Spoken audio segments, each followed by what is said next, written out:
Hello, folks, and welcome to another episode of the Dr. Mark Foster Show. This is Mark. Today I want to speak about the subject of intersectional Marxism, which is a hybrid of Marxist theory and intersectional theory, which are generally speaking two perspectives in the academic left. Marxist theory should not be confused with the more popularized versions of Marxism, especially the stereotypes of Marxism, which have been created by many people on the far right, who very frequently refer to Marxism as cultural Marxism. Whenever you see anyone use the term cultural Marxism, you know right away, or you should know right away, in my opinion, not to take them seriously because they most likely have all these stereotypes that they've accumulated from listening to a lot of far right-wing talk radio, the Fox News channel, and so forth, perhaps in particular the Alex Jones program. So what I'm talking about is Marxism as it has been developed within sociology, and intersectionality, again, as it has been developed in sociology, in the social sciences, and also in legal theory. Let's talk a bit about what each of those are. First, Marxism. Marxism, of course, was inspired by the ideas of Karl Marx and Friedrich Engels. They were two German-born theorists and activists who spent the first half of their lives in Germany and the second half of their lives in England. And it was actually in England where they did the vast body of their work, including a lot of union organizing. Marxism was a product of their work, and it has been developed into several different varieties. The particular type of Marxism, or as we call it, tendency of Marxism, which I personally use, is called Luxemburgism, which is associated with Rosa Luxemburg. In addition, the Antifa movement, which has been, I guess, popularized in a kind of negative way by U.S. President Donald J. Trump, which comes out of the autonomist movement in Marxism, which started in Italy and other parts of Europe, and then made their way gradually to the United States as a part of the New Left. And I was a part of the New Left in the late 1960s when I was quite young. In addition, as I've talked about before, I am a critical realist. Critical realism is perhaps the major school of thought in libertarian academic Marxism. There are different types of academic Marxism, and I am a libertarian Marxist, which basically means I believe in Marxism or communism from below, as opposed to communism or Marxism from above. In other words, that any kind of communistic society needs to be developed by the masses. It cannot simply be imposed by some dictator on the population.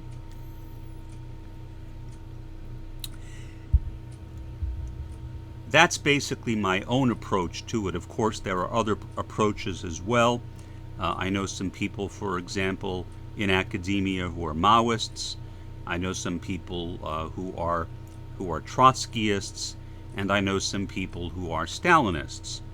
Those tendencies are also fairly popular in academia, but I would say that most Marxists in sociology are libertarian Marxists of one sort or another, and there are numerous types of libertarian Marxism. My own is kind of a hybrid, which I've just explained a bit. Okay, so that's Marxism as I use it myself. Second, intersectionality. Intersectionality comes out of African American or black feminism, and it was developed by the legal scholar Kimberly Crenshaw.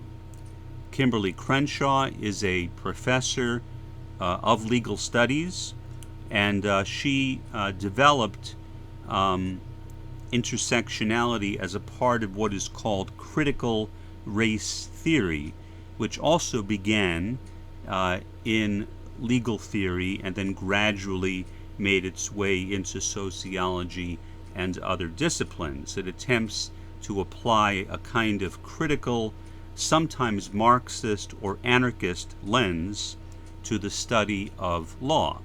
It looks at law from a very critical, analytical, and Marxist or anarchist viewpoint. What Kimberly Crenshaw did is she conceived of the world as a map. More accurately, a road map. If you look at a road map, you'll see a lot of intersecting roads and highways and avenues and boulevards and turnpikes.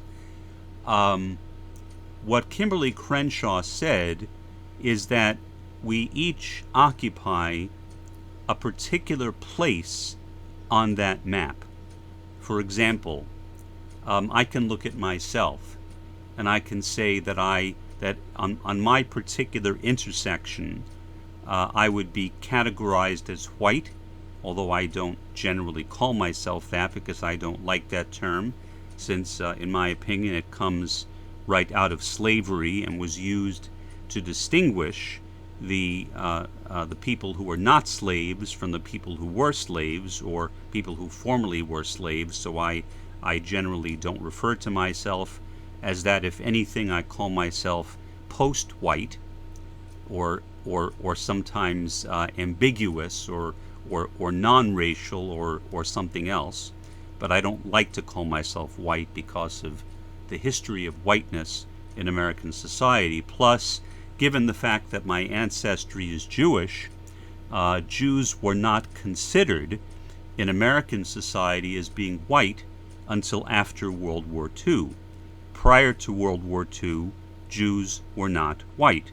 Suddenly, after World War II, because Jews had become, I suppose, sufficiently assimilated into the dominant white culture, Jews were suddenly, quote unquote, awarded with the badge of whiteness. Again, part of the reason why I am not particularly a fan of that term. It is basically a label which has historically been used to designate privilege and power and wealth, and I don't like any of those things, and so I reject the label of whiteness. But regardless, that I recognize that's how I'm perceived, so I'm not going to be in denial about the privileges that I receive because of that label of whiteness. So that's one aspect of the intersection I occupy. I also occupy the position of being an autistic. If you look at that intersection between, say, gender and race and disability, gender, I would be male; race, I would be white; disability, I would be an autistic. And I have suffered through many of the kinds of oppressions that a lot of autistics experience, especially when I was younger, but even more recently, even I would say within the last couple of years, even as recently as a few months ago. Autistics are commonly mistreated by society. Autistics have an extremely high unemployment rate compared to the general population. Even so-called high-functioning autistics, which is what I suppose I am now, although I was not high-functioning when I was a child. Also, autistics have a very low rate of marriage. Most autistics do not get married. For example, I have never been married. I my father was autistic and he was married. He's about the only autistic I know who has been married. No other autistics I have known have been married. It's very difficult for an autistic to function in a marital relationship. I have tried functioning in relationships with girlfriends over the years, and none of them have really worked out very well, and so marriage was pretty much off the table, as I've known for a long time. Now, so that's basically intersectionality as it relates to me. In other words, I look at the particular place on the map that I occupy, and I can see that when it comes to race, I am privileged as white. When it comes to gender, I am privileged as male. When it comes to disability, I am oppressed and have been oppressed my entire life as an autistic. So in other words, oppression isn't an either-or type thing. It depends on the particular oppression that you are talking about. And therefore, when considering the intersection that each one of us occupies, you need to look at oppression relative to one's own intersection and not in a broad sense. So the kind of hierarchical or totem pole approach to oppression, which is commonly used by many people, is not generally used by intersectional theorists. Marxists have criticized intersectionality as forgetting about the subject of class. From a Marxist perspective, which I accept, the source of all oppression is class. And I, like all communists, would like to see the complete elimination of the social class system. I have no tolerance for the existence of social classes in any form. I don't want to see a middle class or a lower class or an upper class or a working class. I want to see everybody in one class. That is not to say that everyone needs to make precisely the same amount of money, but the differences in wealth need to be extraordinarily minor, meaning that for the most part, everyone needs to have enough money to live, and nobody can be very wealthy. So as a Marxist, I accept that. But as an intersectionalist, I also recognize that my oppression that I experience, my class oppression that I experience, that other people experience, can be understood best using intersectionality. So, for example, what many intersectional Marxists have done, including myself, is to define capitalism as intersectionality. In other words, capitalism, which is the social class system, operates through a spectrum of different oppressions. It is not a simple dualistic or bipolar thing, again, where you're either oppressed or not oppressed. The system of modern capitalism has become highly sophisticated, so a person, again, can be oppressed in one way and not oppressed in another. As a Marxist, I would call that an example of the contradictions of capitalism. That I, for example, can experience privilege as a white person and oppression as an autistic. That an African American can experience privilege as a wealthy person and oppression as a black person. Many wealthy African Americans have told stories of how they have been mistreated and abused because of the fact that they were black. So again, capitalism, the capitalist system, can, I think, best be conceived as intersectional, as a map of contradictory intersections which make us into who we are. That concludes this episode of the Dr. Mark Foster Show. This is Mark signing off.